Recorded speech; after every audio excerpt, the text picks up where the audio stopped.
तो आप कंक्लूड करते हैं जी हमने आज क्या डिस्कस किया इसको बिल्कुल ब्रीफली। तो सबसे पहले जी हमने ये देखा कि हिस्ट्री को पढ़ने की क्या ज़रूरत है। ये ज़रूरत है फर्स्ट ऑफ ऑल तो हम एप्रिशिएट करते हैं, सेलिब्रेट करते हैं जो एडवांसमेंट्स हम आज तक अचीव कर चुके हैं। तो इससे हमें क्या मिलती है जी मोटिवेशन मिलती है, हमारा भी दिल करता है कि हम भी कोई ऐसी एडवांसमेंट करें कि लोग हमारी भी तारीफ़ करें। सेकंड हमने देखा कि जनाब जो हिस्ट्री है, जो इंसान का जो ब्रेन है ये इवॉल्व करता है वक़्त के साथ और एवोल्यूशन के लिए आपको जो लर्निंग मिलती है वो आपके पास्ट से मिलती है। तो इसी तरह हिस्ट्री इसलिए ज़रूरी है ताकि हम जो हमारा पास्ट है उससे लर्न कर सकें और जो हमारा फ्यूचर है उसके अंदर और तेज़ी से तरक्की कर सकें। देन जी हमने देखा कि कौन-कौन से माइलस्टोन हमने अचीव किए इस सारे दौरान और कब ये स्टार्ट हुई बेसिकली जब इंडस्ट्रियल रेवोल्यूशन आया 19वीं सदी में 1800 से 1900 के दरमियान। उस वक़्त से एचएससी को ग्रूम मिलना शुरू हुआ।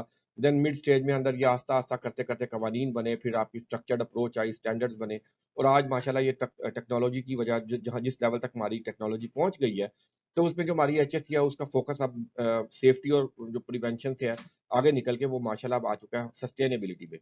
और आल्सो एक चीज़ जो मैं थोड़ा फ़ॉरगेट कर गया जब एचएससी स्टार्ट हुई थी ऑब्वियसली हमने इंसिडेंट से सीखना शुरू किया था। तो उस वक़्त हमारी टोटल अप्रोच जो थी वो रिएक्टिव अप्रोच थी। अब जिस लेवल पे हम आ चुके हैं, अब हमारी तकरीबन मोस्ट ऑफ द टाइम जो अप्रोच है वो हमारी प्रोएक्टिव अप्रोच है जिसमें हम इंसिडेंट होने से पहले ही उसको कंट्रोल कर रहे होते हैं। स्टार्ट जो था इंसिडेंट होने के बाद हम सीखते थे और अब हम उस लेवल तक आ चुके हैं जहाँ हमारी मोस्ट ऑफ द एचएससी है, ये हम इंसिडेंट्स को होने ही नहीं देते, उसको रोकते हैं और प्रोएक्टिव अप्रोच के साथ चलते हैं।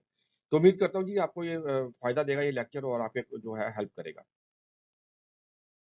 जी, थैंक यू वेरी मच। ये आज हमारा टॉपिक तो खत्म हो गया जी। आपको उम्मीद करता हूँ जी आपको ये वीडियो हेल्पफुल होगी, आपको कुछ अच्छा लगा लाइक करें, शेयर करें जी।